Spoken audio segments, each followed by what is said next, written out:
Halo rekan-rekan sekalian, hari ini kembali dengan saya, Leon Systematic Trader. Saya akan bahas bid ask price. Dan ini cocok banget kalau misalnya kalian masih pemula dan mau mempelajari dengan signifikan ya. Apa sih sebenarnya bid ask price itu? Ya kita akan pikir dulu. What is the meaning atau apa sih tujuan dari bid ask price? Sebenarnya sederhana teman-teman ya. Namanya kita ngomongin bid ask price itu adalah harga ya yang ditampilkan ketika teman-teman sedang memperdagangkan atau sedang melihat-lihat currency pair yang ada. Semisal nih teman-teman ngelihat di tengah ini ada 252523 dengan 252537. Ini adalah bid ask price-nya milik dari XAUUSD ya. Saya ambil bid dan ask price-nya dari XAUUSD. Kenapa kok ada angka yang berbeda? Ada 252523 dan 252537. Kan itu adalah pertanyaan yang harus kita jawab dulu nih, teman-teman. Kenapa berbeda dan kenapa penting kita untuk mengetahuinya dengan seksama? So, teman-teman lihat bahwa ada yang namanya bid dan ada yang namanya ask ya. Bid itu adalah harga di mana market itu. Bid adalah harga market mau beli. Ask market mau jual.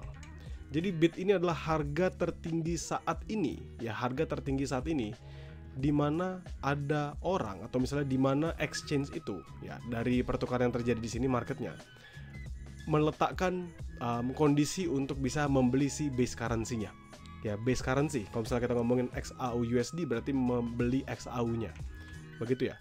Sedangkan ask price itu adalah kondisi di mana market ingin menjual ya, willing to sell base currency dalam pergantian dengan si quote currency.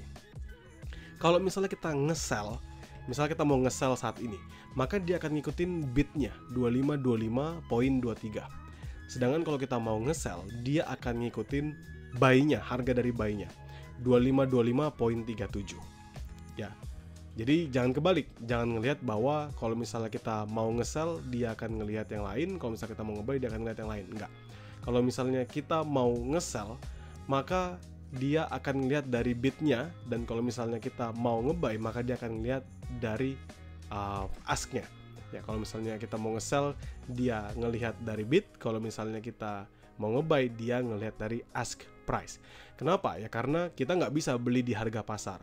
Semisal kita tahu misalnya harga saat ini gold itu ada di 25, 20 misalnya gitu ya.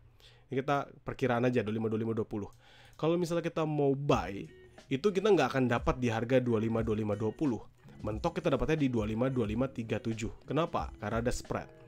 Dan kalau misalnya kita mau nge-sell, itu nggak dapatnya di 25, 20, tapi kita dapatnya di 25, 23. Ya, itu adalah perbedaannya. Nah sekarang kenapa sih ada perbedaan seperti itu? Kenapa ada perbedaan antara bid dan ask price ini? Nah kita masuk sama section kedua kita, yang namanya adalah spread. Apa sih spread itu? Ya sebenarnya spread ini ya, kalau misalnya kita ngomong, spread ini adalah perbedaan antara dua harga yang terbentuk. Jadi teman-teman lihat ya, untuk sell dan buy kan sebenarnya berbeda di situ harganya. Nggak cuma yang di tengah, yang di kiri pun juga sama, 1.11812, kanannya 1.11816. Jadi ada perbedaan ya, teman-teman juga bisa melihat hal tersebut. Kenapa kok bisa ada perbedaannya? Ya kenapa? Karena ketika kita baru pertama kali entry, spread ini ada sebagai ya inilah komisi, saya bilangnya komisi, atau sebagai biaya layanan yang harus kita bayarkan kepada broker yang kita pilih. Makanya kan kadang orang mencari mana sih broker dengan spread terendah.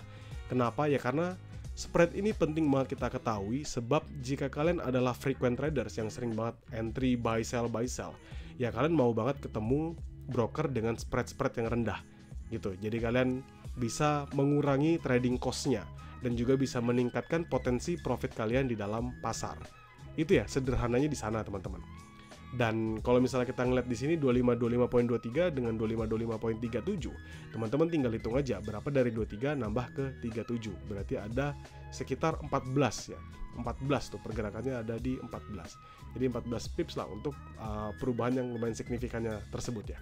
Untuk naik dan turunnya. Bukan 14 pips sih, sebenarnya 0,14.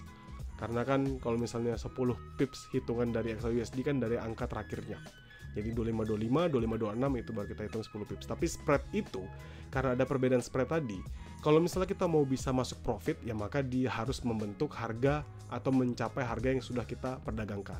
Misal tadi dia harga 2525 20, kita nge-sell di 2525 20 juga. 2525 misal 2525 18 atau 2525 17 gitu ya. Nah, saat kita entry itu kita pasti dalam posisi loss. Pasti. Kenapa? Karena ada spread tadi ya. Kalaupun kalian nggak ada spreadnya, maka kalian entry itu sudah ada bayar komisi. Nah, ketika nanti dia bergerak mengikuti keinginan kita, dia mulai turun, baru kita bisa BEP plus mendapatkan profit yang kita inginkan. Begitu teman-teman sekalian. Nah, section 3, ya section 3 adalah kenapa sih kok kalau misalnya teman-teman lihat nih kita masuk section 3. Kenapa misalnya teman-teman lihat bid dan ask ini bisa variatif? Maksudnya kenapa ada pair yang jauh banget bid dan ask-nya, ada pair yang deket banget bid dan ask-nya, ada bahkan yang sama banget bid dan ask-nya. Sederhana ya teman-teman, bahwa perbedaan bid dan ask itu juga terjadi karena liquidity. Semakin liquid pair yang diperdagangkan, maka umumnya spreadnya tuh akan semakin dekat. Ya semakin dekat, bahkan bisa sama.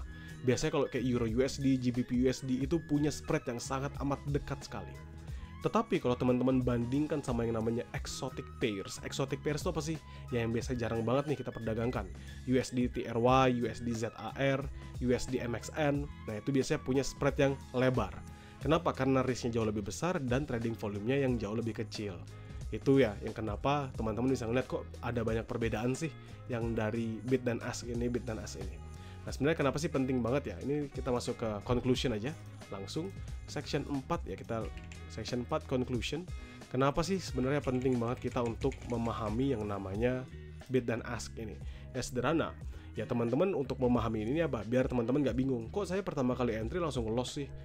Kok ini lebar banget ya spreadnya? Nah nanti teman-teman mulai tuh berpikir, oh ternyata kalau saya tipikalnya scalping, saya nggak bisa nih cari broker dengan spread yang lebar. Saya harus cari spread yang kecil. Dan kalau misal tipikal saya swing, saya nggak apa-apa nih kalau spreadnya lebar. Atau misalnya kalau semisal saya harus bayar komisi, nggak masalah. Yang penting apa? Yang penting cekatan dan juga saya bisa dapat di harga yang saya inginkan. Nah itu menjadi pilihan-pilihan kita. Ya, itulah pentingnya kita mengetahui bid dan juga ask price. Untuk apa ya? Mengetahui berapa besar potensi profit kita, mengetahui seberapa banyak cost dari trade kita, dan kita juga bisa mengeksekusi trade kita secara efektif. Simple banget, dan itu menurut saya bisa membantu teman-teman sekalian agar jauh lebih paham ke depannya.